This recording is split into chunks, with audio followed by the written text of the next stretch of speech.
राधे राधे दोस्तों, आप सभी का मेरे चैनल पे स्वागत है। आज मैं जया एकादशी व्रत कथा सुनाने जा रही हूँ।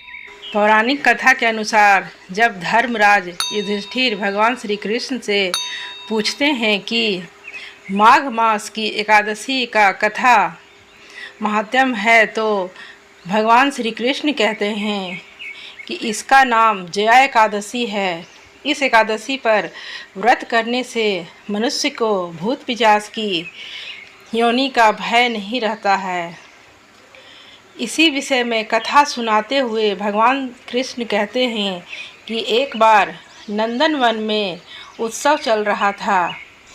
इस उत्सव से सभी देवतागण, सिद्ध संत और दिव्य पुरुष उपस्थित थे।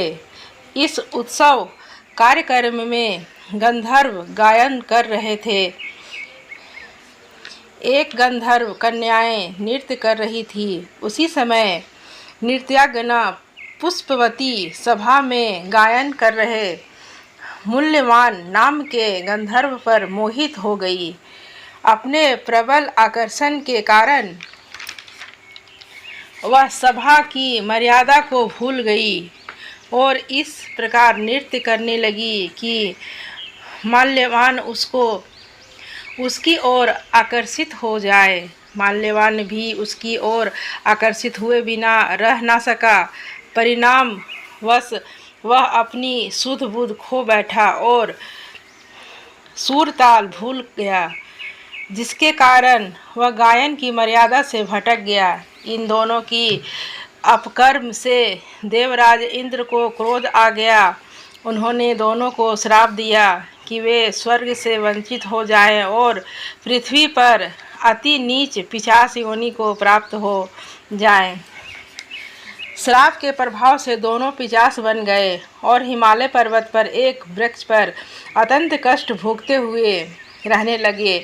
एक दिन दोनों अत्यंत दुखी थे, जिसके चलते उन्होंने सिर्फ फलाहार किया और उसी रात्रि ठंड के कारण उन दोनों की मृत्यु हो गई। संयोग से उस दिन मास माघ शुक्ल पक्ष की एकादशी तिथि थी। इस प्रकार से अनजाने में जया एकादशी का व्रत हो जाने के कारण दोनों को पिशाच योनि से मुक्ति प्राप्त हो गई, जिसके बाद वे पहले से भी अधिक सौंदर्यवान हुए और पुनः स्वर्गलोक में स्थान प्राप्त हुआ। देवराज इंद्र दोनों को देखकर आश्चर्यचकित हो गए। तब उन्होंने पूछा कि ये श्राप मुक्ति कैसे हुए, जिस पर गंधर्व ने बताया कि यह भगवान विष्णु की जया एकादशी का प्रभाव है।